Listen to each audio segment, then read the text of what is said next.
Now we are going to do the exercise number 9. From the following particulars, ascertain the cash book balance as on 31st December 2016. Overdraft balance as per bank statement 1,26,640. Interest on overdraft entered in the bank statement but not yet recorded in the cash book, that is 3,200. Bank charges entered in the bank statement but not found in cash book, that is 600. Check issued but not yet presented for payment, 23,360. That is check deposited into bank but not yet credited, 43,400. Interest on investment collected by bank 24,000. இதுதான் இங்கே நம்மளோட question. இப்போது இதில் பாருங்கள், over draft balance as per bank statement அப்படின்னு சொல்லியிருக்காங்க. ஓகேவா? So 1,26,640. ஓகேவா? ஸோ இங்கே இப்போ நம்ம என்ன பண்ண போகிறோம் அப்படின்னா, ஓவர் டிராஃப்ட்னு வரும்போது என்ன செய்யணும் அப்படின்னா, நம்ம ஃபார்மேட் பிரகாரமே நம்ம எழுதலாம் இல்லையா? ஸோ இந்த மாதிரி போடும்போது இங்கே பாருங்கள், interest on over draft entered the bank statement but not recorded in the cash book. Interest on over draft அப்படிங்கும்போது இது ஒரு எக்ஸ்பென்சஸ் இல்லையா? இந்த வந்து அதாவது எக்ஸ்பென்ஸ் அப்போ மைனஸ் ஆகும். தட் இஸ் பேலன்ஸ் வந்து தட் இஸ் பேங்க் பேலன்ஸ் வந்து என்னாகும், கம்மியாகும். ஓவர் டிராஃப்ட் இன்ட்டு எக்ஸ்பென்ஸ் ரொம்ப கம்மியாகும் இல்லையா? எடுத்து பேமெண்ட் தானே இது. அப்போ பேமெண்ட் வந்து கம்மியாக இருக்கும். கம்மியாகும்போது அது என்ன ஆகலை, இங்கே ரெக்கார்ட் பண்ணலை. அப்போது அங்கே டிக்ரீஸாக இருக்கும். நம்ம என்ன பண்ணணும், ஆக்சுவலாக நம்ம டிக்ரீஸ் பண்ணணும் இல்லையா? ஸோ நான் அதே மாதிரி இங்கே பண்ண போகிறோம். Next, bank charges entered the bank statement but not found in the cash book. Bank charges வந்து ஸ்டேட்மெண்ட் என்ட்ரி பண்ணியிருக்காங்க, பட் கேஷில் புக்கில் இல்லை. ஸோ அங்கே நான் பேமெண்ட் இருக்கனால நம்ம டிக்ரீஸ் ஆகும். ஸோ நம்ம இங்கே மைனஸ் பண்ண போகிறோம். Check issued but not present for payment. இது உங்களுக்கு தெரியும். இது நம்ம என்ன பண்ணுவோம், எப்பவுமே ஆட் பண்ணுவோம். அது ஆட் பண்ணுறோம். Next, check deposit into bank but not yet credited அப்படிங்கிறது நம்ம மைனஸ் பண்ண போகிறோம். அதையும் நம்ம இங்கே மைனஸ் பண்ண போகிறோம். Next, interest on investment collected by the bank. Interest on investment அப்படின்னா நமக்கு ரெசிப்ட் சைடு இல்லையா? ஸோ நமக்கு என்ன ஆகும், பேங்க் ஸ்டேட்மெண்ட்டில் இது அதிகமாக இருக்கும். ஸோ நம்ம என்ன பண்ண போகிறோம், ஆட் பண்ண போகிறோம். ஸோ நம்ம ஃபார்மேட் என்ன படித்தோமோ அதேலாம் நம்ம இந்த சம்மை போட போகிறோம். ஓகேவா? சம் போடலாமா? So bank reconciliation statement as on 31st December 2016. So bank reconciliation statement as on date பார்த்திங்கன்னா 31st December 2016. ஓகேவா?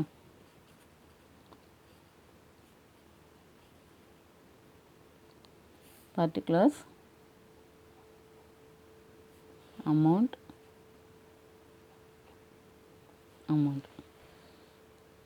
ஓகேவா? இப்போ நம்ம எதை போகுது, over draft balance as per bank statement. So நம்ம அதேமாதிரி ஹெட்டிங் எழுதிக்கலாம். Over draft balance as per bank statement.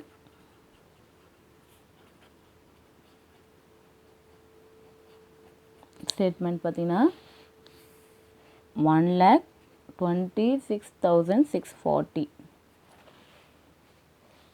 ஓகேங்களா? நெக்ஸ்ட்டு ஆட் பண்ண போகிறோம். என்னென்ன ஆட் பண்ண போகிறோம்னா, check issued but not present for payment. So check issued but not present for payment. Present for payment amount பார்த்தீங்கன்னா 23,360. ஓகேவா? நெக்ஸ்ட்டு, இன்ட்ரெஸ்ட் ஆன்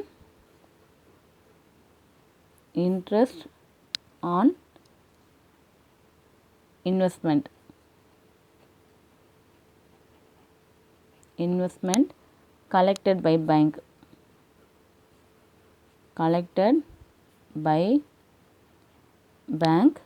amount பார்த்தீங்கன்னா 24,000 அவ்வளோதான், ரெண்டு ஆட் பண்ணிக்கலாம். ஸோ நமக்கு 47,316 வரும். ஓகேவா? ஸோ நம்ம அப்படி இதெல்லாம் ஆட் பண்ணும்போது நமக்கு 1,74,000 ஒரு ஆன்சர் வருதா?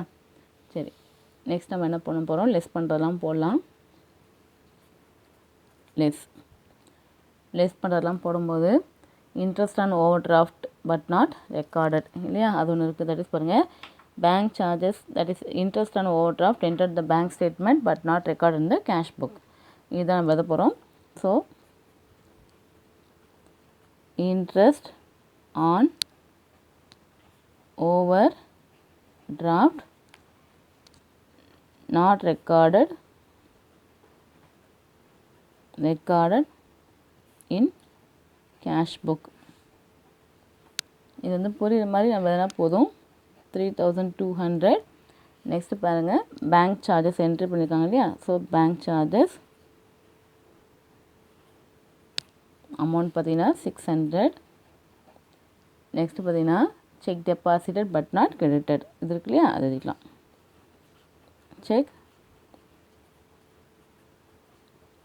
deposited but not credited. ஓகேவா? இதோட அமௌண்ட் பார்த்திங்கன்னா இங்கே 43,400 வருது. ஸோ நம்ம இதெல்லாம் போட்டுட்டு இதை டோட்டல் போடுவோம். 43,400 600 இருக்குது, 3,200 இருக்குது. இதெல்லாம் ஆட் பண்ணும்போது நமக்கு 47,200 ஒரு ஆன்சர் வருது. ஓகேவா? நான் போட்டேன். அதுக்கப்புறம் நம்ம லெஸ் பண்ண போகிறோம். லெஸ் பண்ணால் 1,26,800 வருது. ஓகேவா? இதை நம்ம என்னென்னு சொல்லுவோம்? ஓவர் டிராஃப்ட்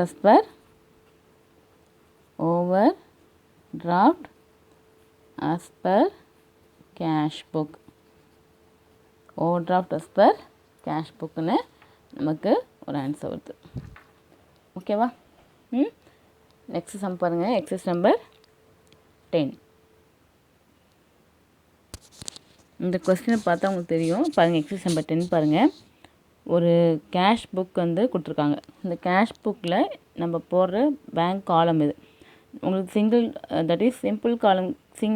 காலம் கேஷ் புக்கும் படித்தோம் இல்லையா? அந்த மாதிரி கேஷ் புக்கில் இந்த அமௌண்ட் காலம் வந்து பேங்க் காலம். ஓகேவா? இன்னொரு காலம் நம்ம போட்டிருப்போம். இங்கே வந்து கேஷ் காலம் போட்டிருப்போம், இங்கே வந்து பேங்க் காலம் போட்டிருப்போம், இன்னொன்று டிஸ்கவுண்ட் காலம் போட்டிருப்போம்.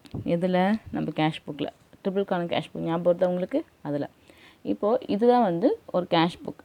இது பாருங்கள், prepare bank reconciliation statement as on 31st March 2017 from the following extract of cash book and bank statement. இந்த புக்கில் பார்த்தீங்கன்னா இந்த சம்மில் கேஷ் புக்கும் கொடுத்துருக்காங்க, அது கீழே பேங்க் ஸ்டேட்மெண்ட்டும் கொடுத்துருக்காங்க.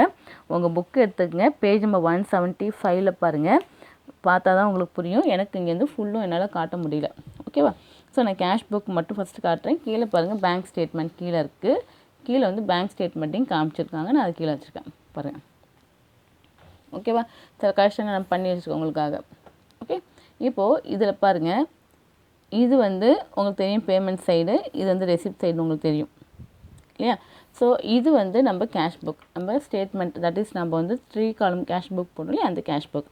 இது பாருங்கள் பேங்க் ஸ்டேட்மெண்ட். நம்ம வந்து பாஸ்புக்கில் பார்த்தீங்கன்னா பாருங்கள், பை பேலன்ஸ் ப்ராட்னு சொல்லிட்டு அந்தந்த மாதத்துக்கு அந்த எப்போ நம்ம பணம் போட்டாலும் சரி எடுத்தாலும் சரி லாஸ்ட்டாக நமக்கு வந்து பேலன்ஸ் காமிச்சிட்டே வரும். ஓகேவா? இப்போது இதுக்கே இந்த ஸ்டேட்மெண்ட்டு தான், இந்த கேஷ் புக்கையும் இந்த ஸ்டேட்மெண்ட்டு தான் நம்ம கம்பேர் பண்ணி நம்ம என்ன பண்ணுறோம், பேங்க் ரெக்கன்சிலேஷன் ஸ்டேட்மெண்ட் கண்டுபிடிக்கிறோம். இங்கே பாருங்கள், இதில் வந்து உங்களுக்கு வந்து பேலன்ஸ் கேரிடான்னு சொல்லிட்டு 2,250 தான் காட்டுது. நம்ம பேங்க்கில் எவ்வளோ பணம் இருக்குதுன்னு பார்த்தீங்கன்னா 2,250 தான் இருக்குது. ஆனால் அதே இங்கே பாருங்களேன், பேங்க் ஸ்டேட்மெண்ட்டில் பார்க்கும்போது லாஸ்ட்டாக உங்கள் கையில் இருக்கிறது 7,685. ஸோ இங்கே என்ன வருது, டிஃப்ரென்ஸ் வருது, தெரியுதுங்களா? இங்கே வந்து 2,250 தான் உங்கள் பேலன்ஸ் காட்டுது கேஷ் புக்கை பொறுத்த வரைக்கும். பட் நீங்கள் ஸ்டேட்மெண்ட் பார்க்கும்போது 7,685 வருது. ஸோ இந்த ரெண்டுத்துக்கும் ஏன் இந்த டிஃப்ரென்ஸ் வருது அப்படின்னு பார்க்கறதுக்காக தான் நம்ம வந்து பேங்க் ரெக்கன்சிலேஷன் ஸ்டேட்மெண்ட் படிக்கிறோம், ஸ்டேட்மெண்ட் போடுறோம். இப்போது இந்த சம்மில் பார்த்தா உங்களுக்கு புரியும் கண்டிப்பாக. இதில் சில ஐட்டம்ஸ், சில டிரான்சாக்ஷன்ஸ் வந்து கேஷ் புக்கில் இருக்கும், சில டிரான்சாக்ஷன்ஸ் வந்து பேங்க் ஸ்டேட்மெண்ட்டில் இருக்கும். ஓகேவா? அப்போது இது எது இல்லை அப்படின்னு ஃபஸ்ட்டு பார்ப்போம். இதில் பார்த்தீங்கன்னா ஃபஸ்ட்டு பாருங்கள், இந்த இடத்துல பார்க்கும்போது உங்களுக்கு தெரியும் பை பேலன்ஸ் ப்ராட் டவுன் ஒன்று இருக்குது, 9000க்கு இருக்குது. அதே மாதிரி தேர்ட் அன்னைக்கு பேமெண்ட் ரெசிப்ட் சைடில் ராம் 2200 இருக்குது, பிரேம் 1500, பவித்ரா 3400, தேவி 2600, மணி 10100 அண்ட் சங்கர் 315 இருக்குது. பேமெண்ட் சைடில் பார்த்தீங்கன்னா drawings, Sumi, salary, Kayal, Pooja, Sam, Rahim, rent இதெல்லாம் இருக்குது. ஸோ இதெல்லாம் வந்து பேமெண்ட் சைடில் பே பண்ணியிருக்காங்க, இதெல்லாம் ரெசிப்ட் சப்மிட் பண்ணியிருக்காங்க.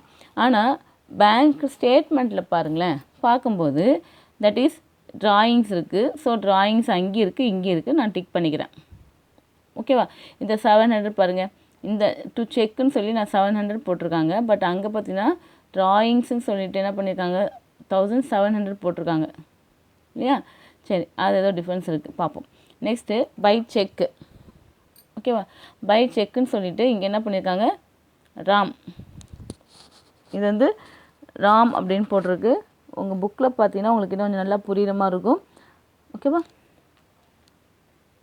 ஸோ நம்ம என்ன பண்ணணும், ஃபஸ்ட்டு என்னென்ன இருக்கோ அதை என்ட்ரி போட்டுங்க, தட் இஸ் டிக் பண்ணிக்கங்க, இல்லை அது மட்டும் கண்டுபிடிங்க. இங்கே பாருங்கள் ராம் அப்படின்னு சொல்லிட்டு இங்கே 2200 இருக்குது, இங்கேயும் ராம் இருக்குது. ஸோ அந்த என்ட்ரி இருக்குது. நெக்ஸ்ட்டு பிரேம் வந்து 1500 இருக்காங்க பாருங்கள், இங்கேயும் வந்து பிரேம் 1500 இருக்குது. ஸோ அந்த என்ட்ரி வேண்டாம். நெக்ஸ்ட்டு பவித்ரான்னு சொல்லிட்டு கேஷ் புக்கில் பார்த்தீங்கன்னா 3400 இருக்குது. பட் இங்கே பாருங்கள் 3400 பவித்ராவில் இருக்கா? இங்கே பாருங்கள் பவித்ராவில் 3400 இருக்கா? பட் அந்த என்ட்ரி வந்து இங்கே இல்லை. ஸோ நம்ம அதுக்கு பேங்க் அக்கௌண்ட் ஸ்டேட்மெண்ட் என்னென்னு பார்க்கணும். நெக்ஸ்ட்டு தேவின்னு சொல்லிட்டு 2600 இருக்குது, இங்கேயும் 2600 இருக்குது, பிரச்சனை கிடையாது. மணி 1100 இருக்குது, இங்கே இல்லை. ஸோ நம்ம அதையும் பார்க்கணும். நெக்ஸ்ட்டு சங்கருக்கு 350 பே பண்ணி தட் இஸ் ரிசீவ் பண்ணியிருக்காங்க, இங்கே அந்த அமௌண்ட் இங்கே இல்லை. நெக்ஸ்ட்டு இந்த சைடில் பாருங்கள், பேமெண்ட் சைடில் ட்ராயிங்ஸ்னு சொல்லிட்டு 1700 இருக்குது, அது பாருங்கள். நெக்ஸ்ட்டு சுமின்னு சொல்லிட்டு 3300 இருக்குது, தட் 2800 இருக்குது, 1700 இருக்குது உங்கள் புக்கில். ஆனால் வந்து பூஜா கொடுத்த 4200 பற்றி பேசவே இல்லை. ஸோ அது என்னென்னு பார்க்கணும். நெக்ஸ்ட்டு சாமோட ஒரு 2000 இருக்குது, that is Rahim 1100 and rent வந்து 1100 பே பண்ணாமல் இருக்குது. அப்புறம் பேலன்ஸ் இதுதான். இப்போ நம்ம ஸ்டேட்மெண்ட் போடும்போது நம்ம என்ன பண்ண போகிறோம், இதை பிரகாரம் தான் பார்க்க போகிறோம். Bank balance as per cash book தான் பார்க்க போகிறோம். நமக்கு அதுதான் ஈஸியாக இருக்கும். ஓகேவா? நமக்கு அது நல்லா தெரியும். அதனால் நம்ம என்ன பண்ண போகிறோம், balance as per bank that is balance as per cash book பார்க்க போகிறோம். கேஷ் புக் பிரகாரம் பார்த்தீங்கன்னா உங்களுக்கு அமௌண்ட் எவ்வளோ 2215 இருக்குது. இதுதான் வந்து balance as per bank that is balance as per cash புக்குன்னு போடுறோம். இது ஓகேவா? இந்த அமௌண்ட்டை நான் என்ன பண்ணுறோம், ஹெட்டிங்காக போடுறோம்.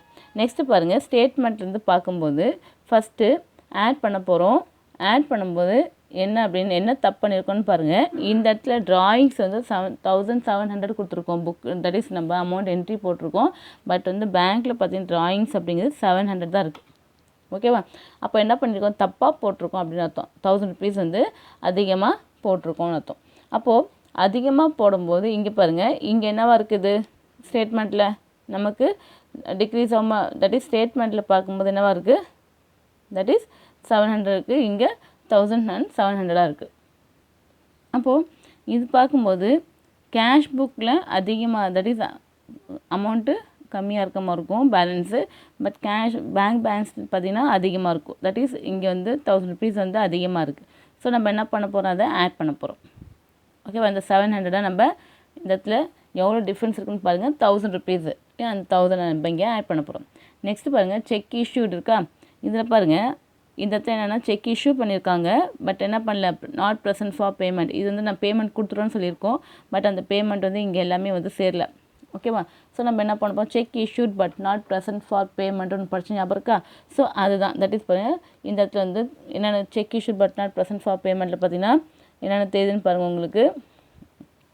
இது வந்து ரெசிப்ட் இல்லையா, ரிசீவ் பண்ணியிருக்கோம். இது வந்து செக் இஷ்யூ இது வந்து பேமெண்ட்டு. நம்ம ஃபஸ்ட்டு ரெசிப்ட் சைடில் பார்த்தீங்கன்னா டெபாசிட் பண்ணியிருக்கோம் பாருங்கள், 3400, தேவி இது 2600, மணி வந்து 1100 இருக்குது, சங்கர் வந்து 350 இருக்குது. ஸோ இதெல்லாம் நம்ம என்ன பண்ணியிருக்கோம், டெபாசிட் பண்ணியிருக்கோம், பட் என்ன பண்ணல, நாட் ப்ரெசன்ட் ஃபார் பேமெண்ட் இல்லையா? இல்லைனா வந்து என்ன சொல்லுவாங்க, செக் இஷ்யூட். இது வந்து cheque issued but present for பேமெண்ட்னால cheque issued but not present for பேமெண்ட்டுன்னு எடுப்போம். இது வந்து டெபாசிட்டட் பட் நாட் கிரெடிட்டட்னு எடுப்போம். ஓகேவா? இந்த இடத்துல கொஞ்சம் கவனிங்க. இது வந்து செக் இஷ்யூட், இது வந்து இஷ்யூ பண்ணிட்டோம், பேமெண்ட் சைடில் இஷ்யூ பண்ணிட்டோம். இது வந்து டெபாசிட் பண்ணிட்டோம். ஓகேவா? இந்த அமௌண்ட்டில் இங்கே இல்லை. ஸோ நான் என்ன பண்ண போகிறேன், இதெல்லாம் cheque deposited but not credited அப்படிங்கிற ஃபார்மேட்டில் கொண்டு வர போகிறேன். இதெல்லாம் எங்கே கொண்டு போகிறேன், cheque issued but not present for பேமெண்ட்டுன்னு கொண்டு போகிறேன். இது வந்து ரெசிப்ட் சைடு, இது வந்து பேமெண்ட் சைடு. ஞாபகம் வச்சுருக்கேன். ஸோ பேமெண்ட் சைடுனா பேமெண்ட். ஓகேவா? ஸோ இதெல்லாம் நான் என்ன பண்ண போகிறேன், இங்கே பாருங்கள், 4200, 2000, 1100, 1100 இதெல்லாம் வந்து ஒன்றா போடுப்பேன். நெக்ஸ்ட்டு இதில் பாருங்கள், இது வந்து செக் டெபாசிட் பட் நாட் கிளியரில் 3400, அப்புறம் பார்த்தீங்கன்னா 1100, 350 இதெல்லாம் போட போகிறேன். ஓகேவா? இன்னும் நான் என்ன எடுக்காமல் இருக்கேன்னு பார்த்தீங்கன்னா, இந்த இடத்துல பேலன்ஸ் எடுத்துட்டேன், எல்லாமே எடுத்தாச்சு. நெக்ஸ்ட்டு இங்கே வாங்க, இந்த பேங்க் ஸ்டேட்மெண்ட்டில் நான் 2 அமௌண்ட் எடுக்காமல் இருக்கேன். இன்ட்ரெஸ்ட் ரிசீவ் 900 எடுக்கல, பேங்க் சார்ஜஸ் ஒரு 15 ருபீஸ் இருக்குது. ஓகேவா? இது ரெண்டுமே நம்ம எடுக்கணும். ஸோ நம்ம என்ன பண்ணுவோம், பேங்க்கில் வந்து டெபிட் பண்ணியிருக்கு, பேங்க் சார்ஜ் டெபிட் பண்ணியிருந்தால் நம்ம மைனஸ் பண்ணணும்னு படிச்சிருக்கோம். அதே மாதிரி இந்த 900 இன்ட்ரெஸ்ட் கிரெடிட் பை த பேங்காக இருந்துச்சு, இன்ட்ரெஸ்ட் ரிசீவ் பண்ணும்போது நம்ம அதை ஆட் பண்ணணும்னு படிச்சிருக்கோம். ஞாபகம் இருக்கா? ஸோ நான் அந்த வேலையை பண்ண போகிறேன். இப்போது இதெல்லாம் போடும்போது இந்த டிஃப்ரென்ஸ்குள்ள ஸ்டேட்மெண்ட்டை மட்டும் நான் போடும்போது எனக்கு என்ன வரும் அப்படின்னு பார்த்தீங்கன்னா, எனக்கு இந்த அமௌண்ட், தட் இஸ் பேங்க்கோட அமௌண்ட் எனக்கு 7685 எனக்கு வரும். பார்ப்போம் எப்படி வருதுன்னு. ஸோ நான் என்ன பண்ண போகிறேன்,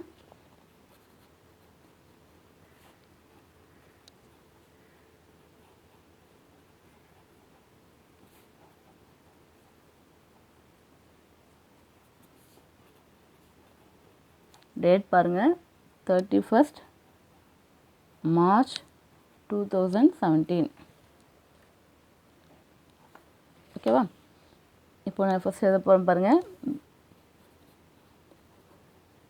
balance as per cash book, balance as book. Okay, amount பார்த்தீங்கன்னா 2250 தான். அதை நான் இங்கே போட்டிருக்கேன். நெக்ஸ்ட்டு நம்ம ஆட் பண்ணுறதெல்லாம் பண்ணிக்கலாம். ஆட் பண்ணுறது என்னென்னு பார்த்தீங்கன்னா, first amount withdraw by proprietor, இல்லை amount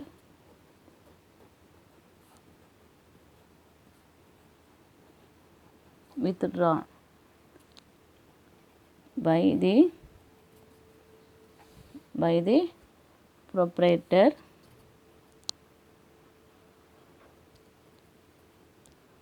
proprietor was wrongly entered, that is 1700 minus 700, அந்த 1000 rupees நான் இங்கே போட்டுறேன். ஓகேவா? Next check issue but not present for payment heading போட்டுங்க. யார் யாருக்கு இஷ்யூ பண்ணிங்கன்னு பாருங்கள். ஃபஸ்ட்டு பூஜா, நெக்ஸ்ட்டு சாம், ரஹீம், நெக்ஸ்ட்டு நம்ம ரெண்ட்டு. ஓகேவா? இதுவும் செக் கொடுத்துருக்கோம், பட் என்னால் ப்ரெசென்ட் ஆகலை. பூஜா பார்த்திங்கன்னா 4200, சாம்து 2000, ரஹீம்து பார்த்தீங்கன்னா 1100, ரெண்ட் பார்த்தீங்கன்னா ஒரு 1100. இதெல்லாம் ஆட் பண்ணி நான் இங்கே போட்டுறேன் அவுட்டர் காலத்தில், தட் இஸ் இன்னர் காலத்துலேயே போடுறேன் 8400. ஓகேவா? Next interest credited by bank, interest credited by bank. ஓகேவா? அமௌண்ட் பாருங்கள் ஒரு 900. ஸோ இதெல்லாம் ஆட் பண்ணுறேன். ஆட் பண்ணும்போது 16,300 ஒரு ஆன்சர் வரும். ஓகேவா? 16 இல்லை, 10 தான்ப்பா, sorry 10 not 16, 8 10 right, 10,300. So 12,515 total வரும். ஓகேவா? போடும்போது இங்கே பாருங்கள், இதுக்கப்புறம் நம்ம என்ன பண்ண போகிறோம், லெஸ் பண்ண போகிறோம். லெஸ் பண்ணது என்னென்னு பார்த்தீங்கன்னா, ஃபஸ்ட்டு செக் டெபாசிட்டட் இல்லையா. So cheque deposited by bank check deposited but not cleared, that is credited. ஓகேவா, யாருன்னு பாருங்கள். பவித்ரா,